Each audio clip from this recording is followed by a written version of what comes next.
Dear students of class 11th, हम मापन, मात्रक और मापन जो चैप्टर है उसका एक प्रश्न के बारे में डिस्कस करेंगे कि भौतिक राशियों के मापन में त्रुटियों से क्या समझते हो। संक्षेप में विभिन्न प्रकार की त्रुटियां और उनके कारणों के निराकरण की विवेचना कीजिए। भौतिक राशियां, हमने पढ़ा था कि भौतिक राशियां वे समस्त राशियां जिन्हें हम माप सकते हो और जिनका मापन भौतिक नियमों का, भौतिक जगत के नियमों का पालन करता हो, भौतिक राशियां कहलाती हैं। हमारे द्वारा जो भौतिक राशियों का विभाजन किया गया, हमने कहा 7 मूल भौतिक राशियों में संपूर्ण जगत की भौतिक राशियों को विभाजित किया जा सकता है। कुछ ये मूल राशियां होती हैं और कुछ इन मूल राशियों से मिलकर बनी हुई व्युत्पन्न राशियां होती हैं। तो व्युत्पन्न राशियां और मूल भौतिक राशियां, 2 प्रकार की भौतिक राशियां होती हैं और दोनों को नापने के लिए हमने माने इकाइयां बना रखी हैं। तो अलग अलग, अब जैसे हमें बल का मान ज्ञात करना है, तो बल का मान ज्ञात करने के लिए हमें क्या करना पड़ेगा कि बल क्या है, द्रव्यमान गुणित त्वरण। तो हम बल को नापने के लिए द्रव्यमान को भी मापित करेंगे, द्रव्यमान को नापेंगे।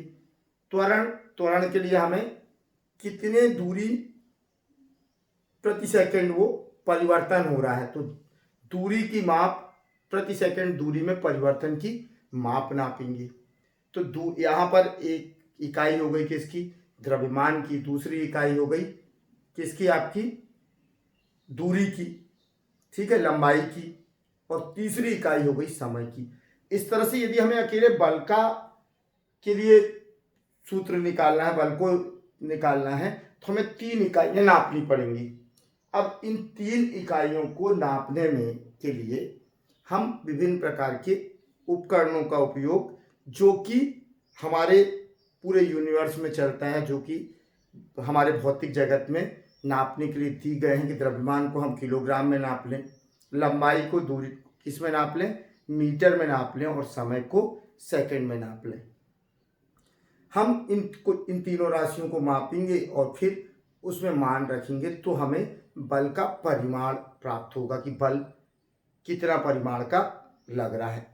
अब बात ये होती है कि हमारे द्वारा जो मापन किए जाते हैं वो मापन कभी भी वास्तविक यथार्थ नहीं होते। हमारे द्वारा मापी गई जितनी भी मापन राशियां हैं, भौतिक राशियों का मापन पूर्णतः यथार्थ नहीं होता, पूर्णतः वास्तविक मान नहीं होता।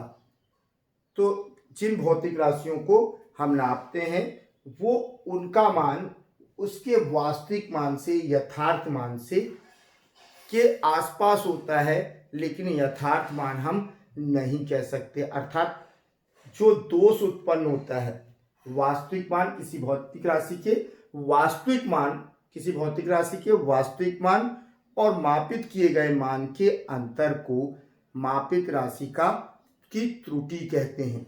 किसी भौतिक राशि के मापन में, किसी भौतिक राशि के मापन और उसके वास्तविक मान, उस भौतिक राशि के वास्तविक मान के बीच के अंतर को उस भौतिक राशि की मापन में त्रुटि कहा जाता है। मापन में त्रुटि क्या है, किसी भौतिक राशि के मापन में त्रुटि क्या है, क्योंकि किसी भी भौतिक राशि के मापन में हम कुछ ना कुछ त्रुटि अवश्य रह जाती है। अर्थात हमारे द्वारा मापी गई किसी भी भौतिक राशि के मापन का मान पूर्णतः वास्तविक या यथार्थ मान नहीं होता।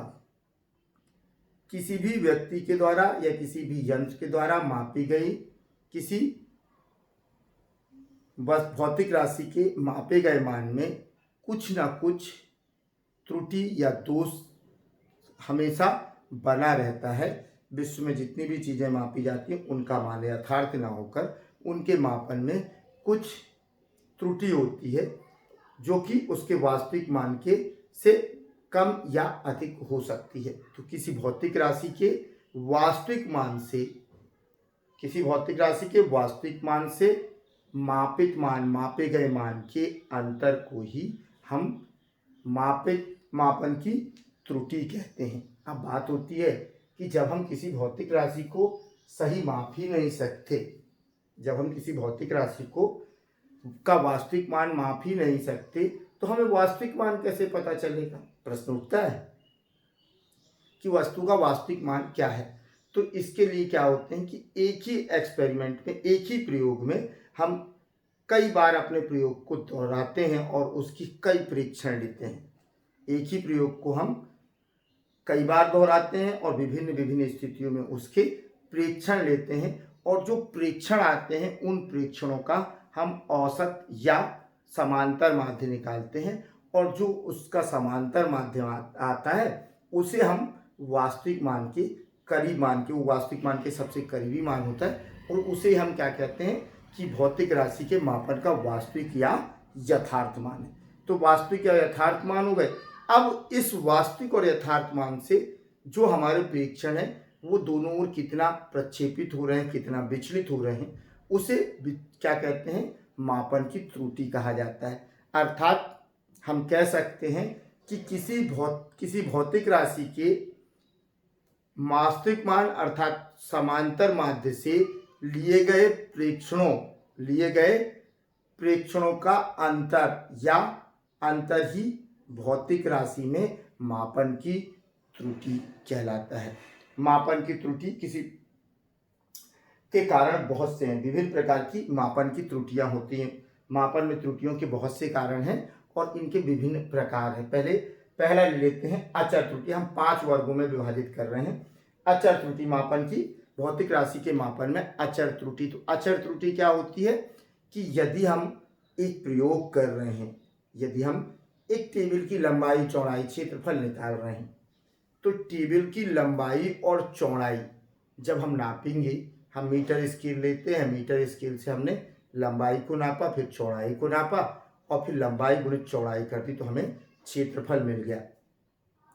तो जब हम लंबाई को नापते हैं तो हम देखते हैं कि हमें बताया गया है कि टेबल 3 फुट लंबी और 2 फुट चौड़ी है, लेकिन हम देखते हैं कि हम बार बार नापते हैं, हमारी लंबाई मापी गई लंबाई 3 फीट 2 इंच से के आसपास आ रही है। कितनी आ रही है? 3 फीट 2 इंच के आसपास, और चौड़ाई भी इसी तरह 2 फीट 2 इंच के आसपास आ रही है। मतलब जो बढ़ रहा है, जो लंबाई बढ़ रही है वो 2 के आसपास बराबर बढ़ रही है। हर बार हम प्रेक्षण लेते हैं, हर प्रेक्षण में हमारी बताई गई लंबाई चौड़ाई से लंबाई चौड़ाई कितनी बढ़ जा रही है? 2 इंच का अंतर आ रहा है। माने जितने भी प्रेक्षण लिए गए उनमें यदि ध्यान से देखा जाए तो जो मूल या वास्तविक लंबाई है, जो हमारा माध्य लंबाई है, उस माध्य लंबाई से हमें कितना अंतर मिल रहा है? 2 इंच का अंतर मिल रहा है। तो चूंकि ये 2 इंच का अंतर लंबाई नाप रहे हैं तब भी है, चौड़ाई नाप रहे हैं तो भी है, यदि हम ऊंचाई भी नापते तब भी हमें 2 इंच का अंतर मिलता है। तो या तो ये बात मान ली जाए कि जिसने हमें वास्तविक नाप बताई है, जिसने बनाया है, या तो उसने गलत हमें बताया है, उसकी माप 3 फुट 2 इंच और 2 फीट 2 इंच होनी चाहिए, वो गलत बोल रहा है 3 फीट और 2 फीट है, या फिर जिस स्केल से हम माप रहे हैं उस स्केल में त्रुटि हो, या अर्थात हमारा नापने वाला यंत्र ही सही ना हो, उसमें उस यंत्र में खुद 2 इंच का क्या हो? अंतर हो। उस स्केल में ही कितने का अंतर हो? 2 स्केल का। तो वास्तव में अचर त्रुटियां उपकरणों की त्रुटि के कारण उत्पन्न होती हैं। अचर त्रुटियां जो हैं, जब हमारा दिया गया उपकरण सही ना हो, ऐसी स्थिति में मापन में जो त्रुटि होती है वो अचर त्रुटि कहलाती, क्योंकि वो स्थायी रूप से सभी लंबाइयों में बनी रहेगी। मान लो हमारा 1 मीटर स्केल जो दिया गया है वो 1 मीटर का ना हो कि 1 मीटर 2 इंच को उसने 1 मीटर में डिवाइड किया है। लंबाई में जो पैमाने उन्होंने बनाए हैं वो 1 मीटर 2 इंच का है और उसको 1 मीटर में दिया गया है, या 1 मीटर का स्केल उसने कितने में बना दिया? 90 सेंटीमीटर में बना दिया, पास रेखाएं खींच दी हैं, तो अंशांकन गलत कर दिया उसका। जब अंशांकन गलत करेगा तो हम मीटर स्केल से तो मीटर नापते हैं, जब हम मीटर नापेंगे तो या 1 मीटर 2 इंच नापेगा, या दूसरा मीटर जो मैं बात कर रहा था 90 सेंटीमीटर का, तो उससे 90 सेंटीमीटर रहेगा। दुकानदार यही तो करते हैं कि जो मीटर स्केल लाते हैं उसमें 1-1.5 इंच का अंतर कर लेते हैं। तो कपड़ा हमने 10 मीटर मांगा, कपड़ा हमने 10 मीटर मांगा, कटवाया और ले गए, टेलर को दिया 10 मीटर कपड़ा, भाई ये बना दे। टेलर ने नापा, बोले नहीं 10 मीटर कपड़ा नहीं है, क्योंकि हमने 90 इंच के स्केल से उसने नापा, तो हर बार 10 सेंटीमीटर का डिफरेंस हो गया। और 10 मीटर लिए तो 10 गुणे 10 कितना हो गया, 100 सेंटीमीटर। मान लें 10 मीटर कपड़ा लेने पे हमें मिला कितना, 9 मीटर कपड़ा। टेलर कह रहा 9 मीटर। अब फिर से नपवा के लाया, भाई 10 मीटर फिर से काट के, उन्होंने फिर काटा, फिर 9 मीटर दिया। हमारा मीटर स्केल इतना ही लंबा है, टेलर का गलत होगा, टेलर झूठ बोल रहा बोलेगा। तो यहाँ पर दोनों के पास जो स्केल है उसमें अंतर हो सकता है, टेलर का स्केल उसने ज़्यादा बड़ा ले लिया, इसका स्केल सही हो या इसका स्केल गलत हो, उसका सही हो। तो ये जो त्रुटियां हो रही हैं वास्तविक मान से, ये किसके कारण होती हैं, बराबर है कि 10 बार तुम 10 मीटर का कपड़ा कटवाओगे 9 मीटर ही मिलेगा यदि 90 सेंटीमीटर का स्केल है। तो प्रॉब्लम कहाँ है, मापन करने वाले व्यक्ति में भी नहीं है और कपड़े में भी नहीं है। तो मापन सही कर रहा हूँ, तो मीटर स्केल से 10 बार नाप दिया, उसने 10 मीटर हो गया, लेकिन मीटर स्केल का अंशांकन गलत था, उसने 90 सेंटीमीटर को 1 मीटर में डिवाइड करके रखा है। इस कारण से हमें 90 सेंटीमीटर मिला। गलती किसकी थी, जिस मीटर स्केल का हम उपयोग कर रहे थे उस मीटर स्केल में पैमानों का अंशांकन में गलती थी। तो ये किसकी गलती हुई, उपकरण की, मापित किए जाने वाले उपकरण की। तो इस तरह की जो मापन में त्रुटि होती है, अचर त्रुटि, किसी भौतिक राशि के मापन में समान त्रुटि होने वाली, एक समान त्रुटि, हर प्रेक्षण में होने वाली एक समान त्रुटि जो बार बार प्रेक्षणों पर भी एक समान रूप से पाई जाती है, उसे भौतिक राशि के मापन में अचर त्रुटि कहा जाता है। अब ऐसी अचर त्रुटि को दूर करने के लिए क्या करेंगे, निराकरण का उपाय क्या है। तो ऐसे अचर त्रुटियों को निराकरण करने के लिए हम दूसरे से मीटर स्केल लाएंगे या स्टैंडर्ड मानक स्केल लाएंगे। मानक मीटर स्केल लाएंगे, किसी से मांग के भाई तेरे पास मानक मीटर स्केल है क्या ISI का, तो हमने ISI वाला मार्का वाला लाया और उससे नापा। अब कपड़ा 9 मीटर निकल रहा है, हमने कहा इस मीटर से नाप के दो 10 मीटर कपड़ा। तो वो जो मानक स्केल है एक तो वो हो गया, तब हमें मिल जाएगा 10 मीटर कपड़ा, तो ये त्रुटि दूर होगी। अब 9 की जगह 10 मीटर कपड़ा नापेगा, क्योंकि यहाँ पर 100 सेंटीमीटर को अंशांकन करके 1 मीटर बनाया गया है, क्योंकि ये सही स्केल था। तो स्केल को सही कर लो, उपकरण, सही उपकरण का उपयोग कर लें, उसी तरह के दूसरे उपकरण का उपयोग करके मापने पर इस त्रुटि को दूर कर सकते हैं। दूसरा तरीका यह है कि हमें यदि मापने की दूसरी विधि मालूम, मान लो हमारे पास 6 इंची स्केल था, या अपने पास 1 फीट का स्केल जो घर का रहता है, हमने उससे ले जाके मीटर स्केल को नाप दिया कि यार तुम्हारा तो मीटर स्केल गलत, इससे नाप के दो। तो इस तरह की त्रुटियों के निराकरण के लिए उसी प्रकार की इकाइयों का या उपकरणों का, दूसरे उपकरणों का उपयोग करके मापन करना, या मापन की उस भौतिक राशि के मापन की अन्य विधियों का प्रयोग करना, या किसी अन्य तकनीकी से उस भौतिक राशि के मापन करना, इसका निराकरण होगा। इस तरह से हम उस दोष को, अचर त्रुटि के दोष को दूर कर सकते हैं। दूसरी है वर्गीकृत त्रुटियां। वर्गीकृत त्रुटियां सिस्टमैटिक एरर कहते हैं। खैर इंग्लिश में तुम लोगों को बताना नहीं, क्योंकि इंग्लिश तुम लोगों को आती नहीं।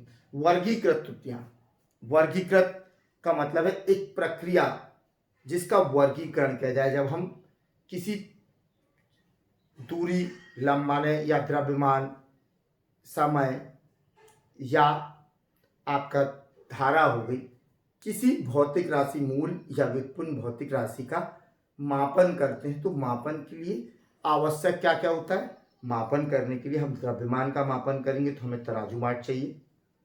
हम लंबाई का माप करेंगे तो हमें मीटर स्केल या छोटा स्केल, इंची स्केल या फुट स्केल, कोई भी चीज़ चाहिए। समय का माप करना है तो हमें घड़ी चाहिए।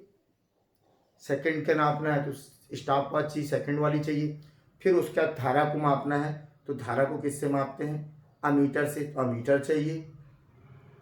और भी जो राशियां नापनी तो उनके लिए उपकरण होते हैं। तो हम कह रहे हैं कि एक तो हमें किसी राशि भौतिक राशि के मापन के लिए उस भौतिक राशि के मापन में प्रयोग में आने वाला उपकरण चाहिए, एक चीज। दूसरा, उपकरण अपने आप तो नाप नहीं देगा। भौतिक राशि को नापने के लिए, मापने के लिए हमें दूसरा काम क्या चाहिए? नापने वाला चाहिए, एक व्यक्ति चाहिए। तीसरा, एक और चीज होती, तकनीक चाहिए, व्यवस्था चाहिए। मीटर स्केल को और व्यक्ति को रख देने पे कपड़ा अपने आप नहीं नप जाएगा। वो क्या करेगा? कपड़े को एक किनारे को पकड़ेगा मीटर स्केल के साथ और फिर उससे लपेटे मारते जाएगा, तो मीटर में नाप हो जाएगी। या हम जमीन को नाप रहे हैं तो एक साइड से मीटर रखा हमने, एक निशान लगाया, 1 मीटर बढ़ाया, फिर दूसरा निशान लगाया, उसके आगे 1 मीटर लगाया, तो ये मीटर हम रखते जाते हैं 0 0 से मिलाते हुए। तो ये मीटर स्केल से मापने के लिए तो मतलब एक तकनीक चाहिए, एक व्यवस्था चाहिए कि कैसे हम नापेंगे। अब ऊबड़ खाबड़ जमीन है तो मीटर स्केल से ऐसे थोड़ी नप जाएगी। तो उपकरण, तकनीक और व्यवस्था, और चौथी चीज व्यक्ति, उपयोगकर्ता। तो ये इन तीनों चारों को, और चौथा जो कि बाह्य वातावरण जो हमारा है नापने के लिए, हम वजन नाप रहे हैं। अब तेज हवा चल रही है, हम सोना चांदी नाप रहे हैं, हवा चल रही, हम नापते कितना है? 1 मिलीग्राम, 2 मिलीग्राम, 3 मिलीग्राम। अब 1 2 3 मिलीग्राम में हवा चल रही है तो तराजू से नहीं खड़ा होगा, तराजू को बंद रखते हैं, उसमें भी थोड़ा सा। तो बाह्य वातावरण भी बहुत जरूरी है। या बहुत अधिक गर्मी है, बहुत तेज गर्मी में हम किसी चीज को नाप रहे हैं तो ताप और दाब बढ़ जाएगा। बहुत ठंड में हम किसी चीज को नाप रहे हैं, अब मान लो 0 डिग्री से कम पे नापना है, 0 डिग्री पे नापना है, हमें पानी का आयतन नापना था, पता चला पानी तो हमारा बर्फ बन गया। लीटर से हम नापते, लीटर के पैमाने से, तो पानी जब पिघलेगा तब तो नापेंगे, वो तो 0 डिग्री टेम्परेचर था, बाहर कारण से वो बर्फ बन गया, कहाँ से पानी नाप लोगे? पानी का आयतन। तो कुल 4 माने भाग हैं, ऐसे 4 चीजें हैं, 4 लोग हैं, माने 4 पार्ट में हम डिवाइड कर सकते हैं, 4 भागों में, कि किसी भी भौतिक राशि के मापन में सहायक 4 चीजें हैं या इसको प्रभावित करने वाले 4 कारक हो सकते हैं। पहला, उपकरण जिससे भौतिक राशि का मापन किया जाएगा। दूसरा, व्यक्ति जो मापन का कार्य करेगा। तीसरा, मापन के लिए प्रयोग में आने वाली व्यवस्था, मापन के लिए प्रयोग में आने वाली व्यवस्था। और चौथा जो आपका है, चौथा क्या है? कि बाह्य वातावरण। अब हम वजन करने के लिए भरी हवा में, आंधी में नहीं चले जाएंगे, ठीक है। लंबाई हम जानते हैं कि बरसात में लकड़ियां फैल जाती हैं गीली होने के कारण, लकड़ी को गीली कर दो तो लकड़ी वेटेड हो जाती है। अब हमें लकड़ी बेचना, हमने गीली कर ली, पहले से फुला के रखी, दूसरे दिन तौल दी, तो मापन थोड़ी सही हो गया लकड़ी का। या किसी चीज में हमने पानी मिक्स कर दिया, थोड़ा गीली हो गई, वेटेड हो गई, तो बहुत सारी चीजें। चौथा, बाह्य कारण। तो बाह्य कारण, अब आते हैं, चूंकि ये चारों प्रक्रियाओं को मिला के, 4 कारकों को मिलाकर एक मापन तैयार होगा। 4 प्रक्रियाओं को मिला के, 4 कारकों को मिला के मापन तैयार होता है, या एक राशि का मापन किया जाता है। और या फिर कह सकते हैं कि एक राशि, एक भौतिक राशि के मापन में कुल 4 तरह की इकाइयां काम करती हैं, 4 तरह के प्रभावित करने वाले कारक हैं। तो जब 4 तरह के कारक प्रभावित कर रहे हैं तो इनका वर्गीकरण भी 4 भागों में किया जाएगा। इन चारों को मान लें तो एक प्रक्रिया तैयार होती है मापन की। जब हम इन चारों को, इंस्ट्रूमेंट, मापन की व्यवस्था, मापने वाला व्यक्ति और बाह्य कारक, इन चारों के प्रभाव को सम्मिश्रित कर लें तो एक भौतिक राशि के मापन की प्रक्रिया पूरी होती। इस कारण से इसे कहते हैं वर्गीकृत त्रुटियां। वर्गीकृत त्रुटियां की एक प्रक्रिया है, एक ही मापन की प्रक्रिया एक है, इसमें अलग अलग 4 भाग मिलकर बने हैं, और चूंकि 4 भागों में अलग अलग त्रुटियां हो सकती हैं, इस कारण से इसे एक ही एकत्रित भाव में कहा जाता है, वर्गीकृत त्रुटियां। तो वर्गीकृत त्रुटियां 4 प्रकार की हो सकती हैं। पहला, यंत्रीय त्रुटि।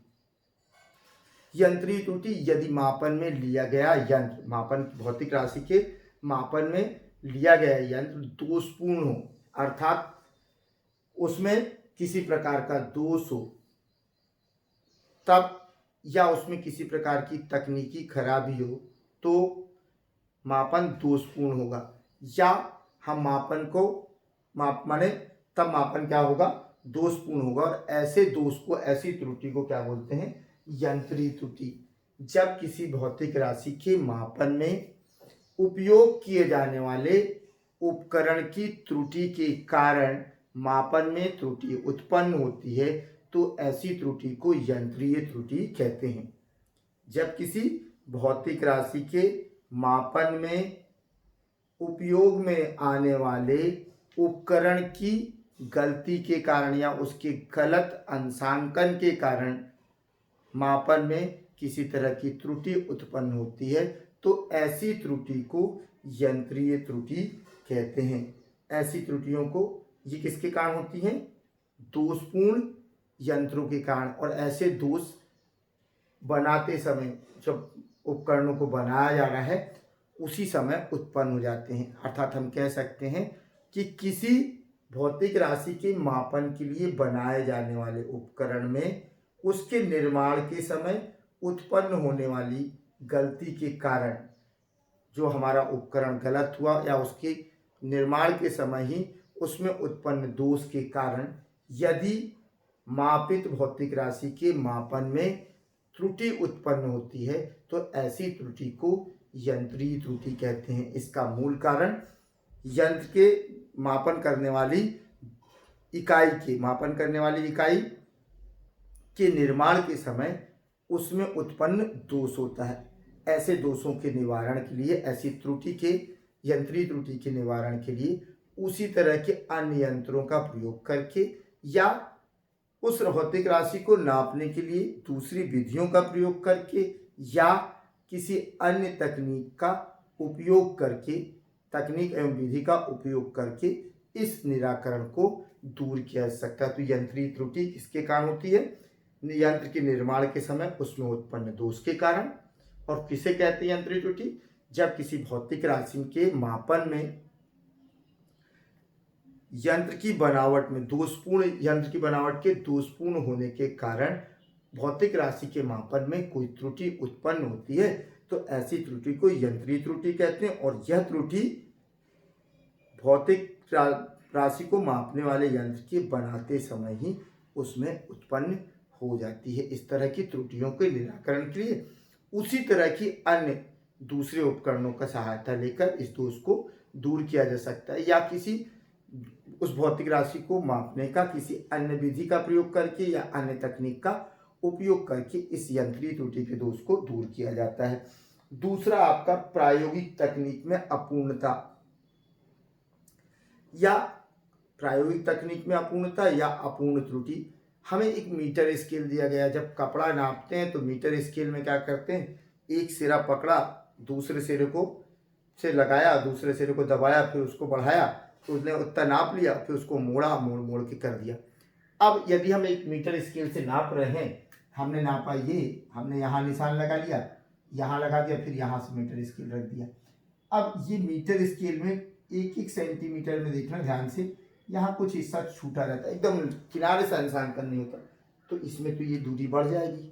ऐसा हम 10 मीटर मापते हैं तो 2-3 सेंटीमीटर ज़्यादा बढ़ जाएगा हमारा, 2-3 सेंटीमीटर, जिसे हम 10 मीटर कह रहे हैं उसमें वो 10.2 या 3 मीटर की स्थिति हो सकती है, 0.2 या 0.3 की मीटर की स्थिति हो सकती है। तो ये मापन की जो व्यवस्था है, हमें टाइम लेना, हमने कहा भाई स्टार्ट करो, उन्होंने बोला स्टार्ट, तो हमने देखा कि यार ये सेकंड काटा यहाँ था, बंद, तो जब हम उसने स्टार्ट कहा तो हमने अपनी नज़र घड़ी पे घुमाई, उसके स्टार्ट बोलते ही हमने समय नहीं देखा, हम घड़ी पे खड़े हैं, हमने कांटा रख रखा है, स्टार्ट, तो कान में आवाज़ आई, उतने समय में कांटा आगे बढ़ गया था, हमने उस कांटे को सेकंड के देखा, ओके, उसने कहा स्टॉप, हमने देखा कांटा कहाँ पहुँच गया, स्टॉप कर दिया, तो सेकंड के कुछ हिस्से का यहाँ पर डिफरेंस आ गया। मैं कह रहा हूँ ना, मापन की राशि में जो मापित की गई राशि वो एक्यूरेट नहीं होती, जब उसने स्टार्ट कहा तो वहीं स्टॉप हो जाना, जब उसने स्टॉप कहा तो वहीं स्टॉप हो जाना, तो जो टाइम का डिफरेंस था वो दोनों के बीच स्टार्ट और स्टॉप का टाइम होना था। लेकिन मापित राशियाँ पूर्णतः सत्य कभी भी नहीं होती, हमेशा त्रुटिपूर्ण होती हैं। तो त्रुटिपूर्ण होती हैं, इसी चीज को हम सिद्ध कर रहे थे। तो प्रायोगिक तकनीक में अपूर्णतः यदि हम यंत्र या उपकरण जो हमारा दिया है उसकी व्यवस्था के हिसाब से, उसकी तकनीक के हिसाब से यदि हमारी व्यवस्था में कोई दोष है तो मापी गई भौतिक राशि के मापन में त्रुटि होगी, और इस कारण से व्यवस्थापन के कारण जो त्रुटि होती है उस त्रुटि को अपूर्ण त्रुटि या तकनीकी में अपूर्णता की त्रुटि कहा जाता है। किसी भौतिक राशि के मापन में उपकरण के व्यवस्थापन के कारण उत्पन्न होने वाली त्रुटि, किसी भौतिक राशि के मापन में किसी उपकरण के व्यवस्था की कमी के कारण मापन में उत्पन्न दोष या त्रुटि को तकनीकी त्रुटि कहा जाता है। ऐसी समस्याओं का निराकरण तकनीकी में सुधार करके किया जा सकता है, और एक से अधिक बार माप कर प्रेक्षण बार बार लेकर इस तकनीकी व्यवस्था को दूर किया जा सकता है। इसमें क्या होता है, तीसरा व्यक्तिगत त्रुटि, पर्सनल है। व्यक्तिगत त्रुटि क्या है, यदि कोई व्यक्ति पूर्वाग्रह से ग्रसित है या असावधान है, प्रयोग में मापन के लिए प्रयोग की जाने वाली जो उपकरण है उसके सही उपयोग से अनभिज्ञ है, या नया नया सीखा हुआ है, या उसे तकनीकी ज्ञान नहीं है, या वो नापने में लापरवाही कर रहा है, तो इन कारणों से जो त्रुटि उत्पन्न होती है उसे व्यक्तिगत त्रुटि कहते हैं। उसे व्यक्तिगत त्रुटि कहते हैं कि जैसे उन्होंने कहा 1 किलोग्राम नाप देना, उसने उठाया, सामान रखा, देखा तराजू में हो गया, झटके में उसने रखा, झटके में जब रखेगा तो प्रेशर ज़्यादा होगा, 1 किलो के पहले 1 किलोग्राम होने के पहले ही तराजू 1 किलोग्राम पे जाएगा, और वो तराजू संतुलित होता उससे पहले उसने पलट दिया, फिर भरा, फिर पलट दिया। तो उसमें क्या हो रहा है कि हमें वेट कम दे रहा है, माप 1 किलो रहा लेकिन 101 किलोग्राम का मापन हो रहा है, लेकिन वहाँ पर 1 किलोग्राम, जब तक तराजू स्थिर ना हो जाए दोनों संतुलन की स्थिति में, तब तक मापन पूर्ण नहीं होता। तो यहाँ वो असावधानी तौल रहा। इसका नियम क्या है कि तराजू में एक तरफ बांट रखने के बाद दूसरी तरफ वस्तु तब तक चढ़ाते जाओ जब तक कि तराजू का कांटा बीच में ना आ जाए, माने दोनों पक्ष बराबर पे ना आ जाए। लेकिन झटके से डालना असावधानी का काम हो गया, या हमें पूर्वाग्रह से ग्रसित हैं, हमें मालूम है कि हमें ज़्यादा तौल, माने हमें जल्दी में निकालना है, हमें 50 लोगों को सामान देना, हमारा जल्दी जल्दी 50 किलो तौलना, तो 1-1 किलो का बांटे, तो हमने डाला तौला फेंका, डाला तौला फेंका, तो उसमें क्या है, हम अपना काम जल्दबाजी में निपटाना चाह रहे, या पूर्वाग्रह से ग्रसित है। पूर्वाग्रह से ग्रसित होने का मतलब है कि हमारे दिमाग में है कि यदि हम तेजी से डालते हैं तो तराजू जल्दी काम करता है, जल्दी संतुलित हो जाता है। तो जितनी हर बार त्रुटि हो रही थी वो लगातार बनी रहेगी, भौतिक राशि के मापन में वो त्रुटि बनी रहेगी। सामान्य नियम हम कह सकते हैं कि यदि नापने वाले व्यक्ति, माप करने वाले व्यक्ति के मानसिक पूर्वाग्रह या असावधानी या उपकरण संबंधी व्यवस्था की पूर्ण कर दें, या सावधानियों का ध्यान ना रखने के कारण जो मापन में त्रुटि होती है, उस मापन की त्रुटि को व्यक्तिगत त्रुटि कहा जाता है। इस मापन की त्रुटि को दूर करने के लिए व्यक्ति बदल दो, या तो व्यक्ति बदल दो, सावधान व्यक्ति को रखो वहाँ पर जो इन सब चीज़ों के नियमों का ध्यान रख सके भौतिक राशि के मापन का, या बार बार एक अलग अलग व्यक्तियों द्वारा बार बार मापन करा के उसके परीक्षण ले लिए जाएं। तो ऐसी मापित राशि का हम माध्य निकाल के व्यक्तिगत त्रुटि को दूर कर सकते हैं। बाह्य त्रुटि, अब बाह्य त्रुटि है कि हमने दरवाज़ा लकड़ी का बनवाया, और लकड़ी का दरवाज़ा हमने 3 फुट चौड़ा और 6 फीट लंबा बनवाया, हमने लगा दिया, हमने जब नापा, जब बनाया, गर्मी का समय था, अब हमने सामने वाले को ले जाके दरवाज़ा फिट करना चाहा, पता चला कि दरवाज़ा आधा इंच ऊपर नीचे ज़्यादा है। क्या हुआ, बरसात का मौसम था, बरसात आई, लकड़ी में सीलन आ गई, पानी के कारण लकड़ी प्रसारित हो गई। अब पानी के कारण प्रसारित हो गई, लकड़ी का प्रसारण हुआ। अब हमारे भौतिक राशि के मापन में त्रुटि उत्पन्न हो गई। हमने तो नापा क्या था, 3x6 का दरवाजा बनाया था, लेकिन ये 3 फुट 1 इंच 6 फुट 2 इंच आ रहा है। 3 1 6 तो आ गया। तो मापन में त्रुटि किसके कारण उत्पन्न हुई, बाह्य कारणों के कारण। लकड़ी का दरवाजा फूल गया, हमने तो मापन सही किया था, हमने मापन सही करके बनाया था, लेकिन बाह्य कारणों ने उसकी लंबाई चौड़ाई में वृद्धि कर दी। तो हम क्या कर सकते हैं। तो यहाँ कहने का मतलब है कि बाह्य कारण, हवा चल रही है, हमने 5 ग्राम 16 तोलाया, उसने हल्का सा ध्यान रखा, हवा चल रही थी, तो हमारा सोना 4.5 ग्राम में ही बैलेंस हो गया, या हवा के दबाव के कारण। या हमने मीटर स्केल जो यूज करते हैं, गर्मी में हमने मीटर स्केल फैल जाती है, थोड़ा सा उसका 1 सेंटीमीटर, आधा सेंटीमीटर, 1 सेंटीमीटर की भी यदि वृद्धि हुई, हम 100 मीटर कपड़ा लेते हैं, तो 100 मीटर में कितना हो जाएगा, 100 सेंटीमीटर, 1 सेंटीमीटर 1 मीटर का लॉस हो जाएगा हमें, 99 मीटर। अब वो क्या, उसे 101 मीटर लगेगा। 1 सेंटीमीटर यदि फैल गया, तो जो 100 मीटर नापने वाला था कपड़ा था, वो अब कितना होगा, 101। कपड़ा तो नहीं फैलेगा, लेकिन मीटर फैल गया।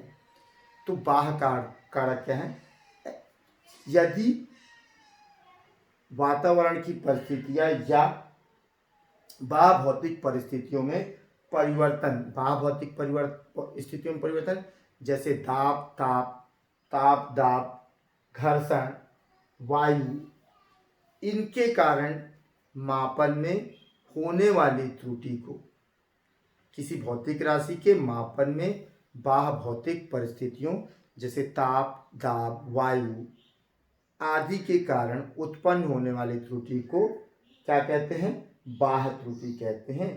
इस प्रकार की त्रुटियों का पहचानना और उनमें आवश्यक संशोधन करना, माने किसके कारण है कि अब हमने एक पेंडुलम लिया, उसको नियम ये कहता है कि उसको हल्का सा टुनका के बहुत कम कंपन होना चाहिए। अब हम उसको ले जाते हैं, घुमा देते हैं, लंबा लंबा घूम रहा है और हम दोलन ले रहे हैं, कहाँ से वैल्यू सही आएगी। मापित राशि हल्का सा टच करना रहता है कि उसके माइनर से दोलन हो, क्योंकि हम लंबाई में परिवर्तन नहीं मानते, हम उसको त्रिज्या लेते हैं, हम उसको सीधी रेखा लेते हैं, जबकि वो घूमता क्या है, कर्वेचर पे घूमता है।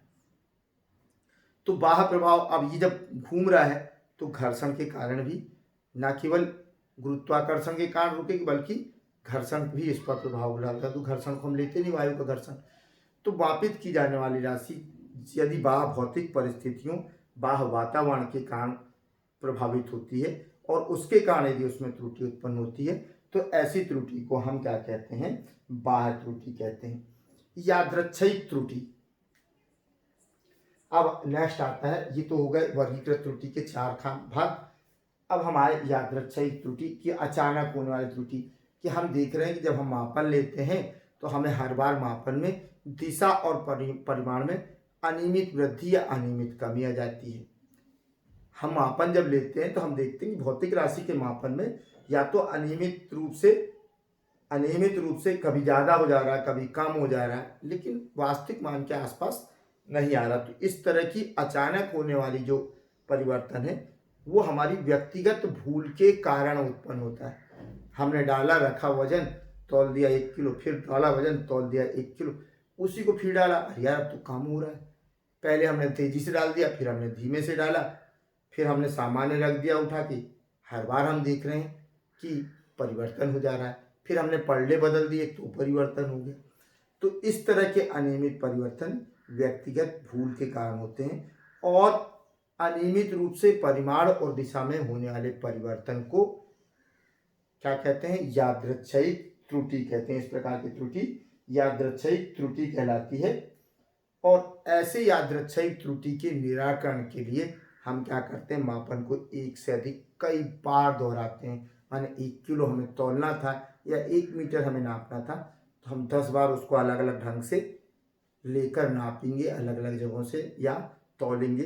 तो उसके अलग अलग प्रेक्षण क्या है, कि उन्होंने 1 किलो दिया, हमने एक बार नापा, इस तराजू में रख के नापा, फिर उस तराजू में रख के नापा, बाट को बदल बदल के नापा, 1 किलो की आधा आधा किलो के 2 बाट से नाप लिया, 100 ग्राम के बाट से नाप लिया, तो 1 किलो 10 बाट होते हैं। तो क्या अंतर आ रहा है हमें समझ में आ जाएगा, फिर हम उसका एवरेज निकाल लेते हैं, या इतना परिमाण होना चाहिए वास्तविक परिमाण, तो जो माध्य आता है उसे हम वास्तविक मान मान लेते हैं।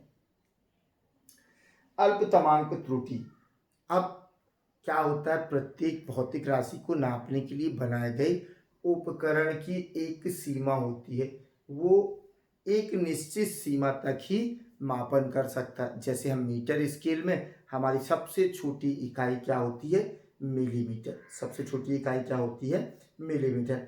उसने यदि 2 मीटर कपड़ा नापा तो हम ये मान सकते हैं कि 1-2 मिलीमीटर की मिस्टेक हो सकती है, 1-2 मिलीमीटर कम ज़्यादा हो सकता, तो वो हमारी सहनशीलता के अंदर हम बर्दाश्त कर लेते हैं। हम किसी टेलर से कपड़ा सिलाने गए, हमने नाप दिया कि इतनी इतनी नाप है, उसने 1-2 मिलीमीटर बढ़ा दिया या 1-8 मिलीमीटर कम कर दिया, तो ये सहनशीलता है, मतलब हम इतना बर्दाश्त कर लेंगे, कोई प्रभाव नहीं पड़ेगा, हमें समझ नहीं आएगा कि यार कुछ कम हो गया या ज़्यादा हो गया। लेकिन वो 1-2 सेंटीमीटर बढ़ा दी या 1-2 सेंटीमीटर कम कर दे तो प्रभावित तो होगा।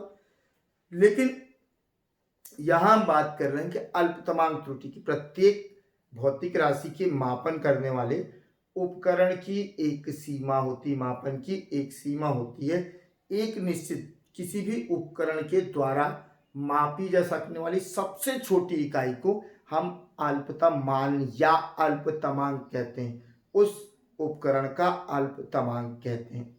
किसी भी उपकरण का, भौतिक राशि को मापने वाले उपकरण के द्वारा नापी जा सकने वाली अल्पतम या न्यूनतम मान को उसका अल्पतमांक कहते हैं। जैसे कि यहाँ पर हम 1 मिलीमीटर नाप सकते हैं, मीटर स्केल का अल्पतमांक 1 मिलीमीटर है। लेकिन जब हम वर्नियर स्केल की बात करते हैं तो वर्नियर स्केल मिलीमीटर का 10वें हिस्से को भी नाप सकता है, इसलिए उसका अल्पतमांक कितना हुआ, अल्पतमान कितना हुआ, 0.1 मिलीमीटर। स्क्रू गेज मिलीमीटर के 100वें हिस्से को भी नाप सकता है, तो उसका मान हुआ 0.01 मिलीमीटर। तो जितना जो नाप सकता है, न्यूनतम मान जिसको नाप सकता है वो उसका अल्पतमांक कहते हैं। तो अब यदि हम मीटर स्केल से मिलीमीटर को नापें और मिलीमीटर का 10वां हिस्सा, 15वां हिस्सा, तो कोई ध्यान ही नहीं देगा, 100वां हिस्सा तो बात ही नहीं है। तो ये जो त्रुटियां होंगी मिलीमीटर की, तो हम नाप ही नहीं सकते मीटर स्केल से। हम वर्नियर स्केल से नाप रहे तो मिलीमीटर के 10वें हिस्से तक तो नाप सकता है, लेकिन मिलीमीटर के 100वें हिस्से तक नाप नहीं सकता। इस कारण से उसकी लिमिट है, उसकी सीमा है। तो अल्पतमांक के, चूंकि प्रत्येक भौतिक राशि के मापने की इकाई की, मापन की एक सीमा होती है, उस सीमा से अधिक उसके द्वारा मापित नहीं किया जा सकता। और इस मापन की सीमा के कारण भौतिक राशि के मापन में प्रयोग में आने वाले यंत्र की मापन की सीमा के कारण मापन में होने वाली त्रुटि को अल्पतमांक त्रुटि कहते हैं। और लास्ट है संपूर्ण त्रुटि या भूल। तो संपूर्ण त्रुटि या भूल कि मनुष्य की भूल के कारण या त्रुटि के कारण कोई मापन में अशुद्धि उत्पन्न होती है, मापन में त्रुटि उत्पन्न होती है, तो इस त्रुटि को हम क्या कहते हैं, पूर्ण त्रुटि। इसे सुधारा नहीं जा सकता, इसे किसी भी स्थिति में सुधारा नहीं जा सकता, क्योंकि उसने, हमें क्या मालूम किस व्यक्ति ने तौला था और क्या भूल की थी। अब हमने रखना था 1 किलो का बाट, उसने मांगा 1.25 किलो, तो हमने रखा 1 किलो 200 ग्राम का बाट, तौल दिया और फिर वो लेके चला गया। अब वो लेके आया वापस कि यार माल कम है, 1-200 है। अब उसे भी ध्यान नहीं, उसने रखा तो था, मैंने सही तौला था।